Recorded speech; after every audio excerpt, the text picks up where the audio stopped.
Jananayagan re-release விவகாரத்துல நடிகர் விஜய்க்கு ஆதரவாக மொத்தமாக காங்கிரஸ் தலைவர்கள் களமிறங்கி போஸ்டர்களை பதிவு செஞ்சுட்டு வராங்க.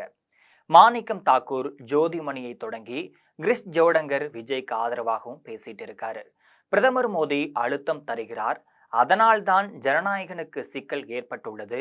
இந்த படத்திற்கு அரசியல் சாயம் பூசுகிறார்கள், அதன் அடிப்படையில் தான் பிரதமர் மோடி இந்த படத்திற்கு அழுத்தம் கொடுக்கிறார் என்று சொல்லியிருக்காரு.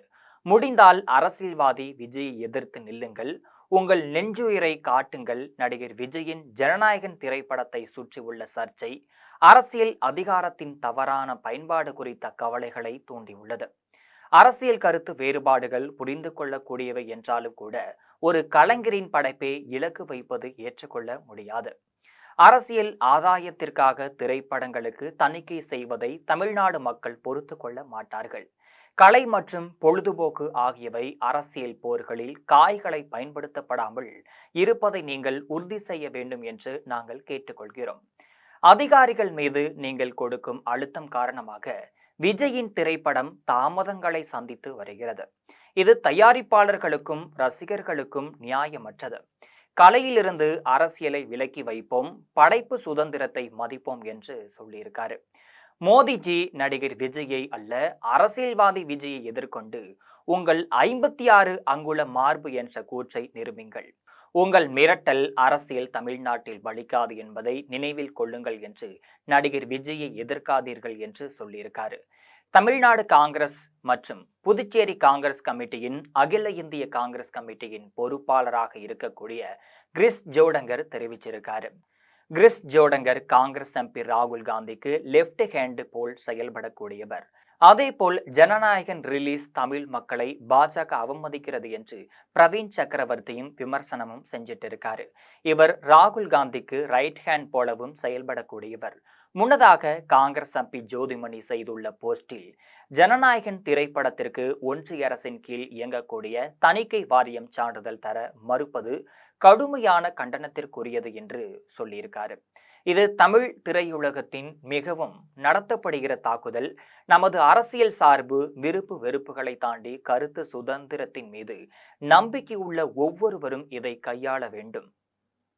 ஒரு திரைப்படம் என்பது பல கோடி ரூபாய் முதலீட்டில் நூற்றுக்கணக்கானவர்களின் கடின உழைப்பில் உருவாகி உள்ளது.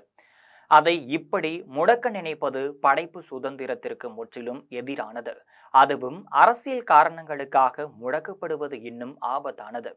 அமலாக்கத்துறை, சிபிஐ, வருமான வரித்துறை வரியில் தணிக்கை வாரியமும் மோடி அரசின் அரசியல் ஆயுதமாக்கிவிட்டது. இதை நாம் மௌனமாக வேடிக்கை பார்த்து கொண்டிருக்க முடியாது. நான் தணிக்கை குழு உறுப்பினராக சில ஆண்டுகள் பணியாற்றி உள்ளேன்.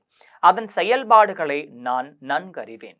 எண்ணளவில் இந்த தொழில்நுட்ப யுக்தியில் தணிக்கை வாரியம் என்பது காலாவதியாகி போன ஒரு அமைப்பு. ஒரு திரைப்படத்தை ஏற்பதும் மறுப்பதும் மக்கள் கையில்தான் இருந்து கொண்டிருக்கிறது. ஒரு திரைப்படத்தை நாம் தணிக்கை செய்து கொண்டிருக்கிற அதே நேரத்துல பல்லாயிரக்கணக்கான தணிக்கை செய்யப்படாத வீடியோக்கள், காட்சிகள் தொலைக்காட்சி, யூடியூப், சமூக வலைதளங்கள் மூலம் பரவி கொண்டே இருந்துட்டு இருக்கு. இதை பல கோடி பேர் பார்த்துட்டு வராங்க. இந்த சூழ்நிலையில தான் திரைப்படத்தை மட்டும் தணிக்கை செய்வதால எவ்வித மாற்றமும் ஏற்பட போவதில்லை என்பதே நிதர்சனம். பெண்களை ஆபாசமாக பேசுவது, சித்தரிப்பது, இரட்டை அர்த்த வசனங்களை பேசுவது தணிக்கை விதிகளின்படி தவறானது. ஆனால் இவை இல்லாமல் வெளிவரக்கூடிய படங்கள் மிகவும் குறைவு. தணிக்கை வாரியம் இந்த மாதிரியான விஷயங்கள்ல பெரும்பாலும் எந்தவித கவனமும் செலுத்துவது கிடையாது. சான்றிதழை மறுப்பதில்லை என்பதையும் கவனத்தில் கொள்ள வேண்டும். ஆகவே தணிக்கை வாரியம் என்பது கவலைப்பட வேண்டிய ஒரு விஷயம். அதுவரை அது அரசியல் ஆயுதமாக பயன்படுத்துவதை நாம் கடுமையாக எதிர்க்க வேண்டும். முன்னதாக மாணிக்கம் தாக்கூரும் விஜய்க்கு ஆதரவாகவும் பேசிட்டு வராரு. இதுபோல் அரசியல் பின்னணி செய்திகளை அன்றாடம் தெரிந்து கொள்ள ஜெம் தொலைக்காட்சியுடன் எப்பொழுதும் இணைப்பில் இருங்கள்.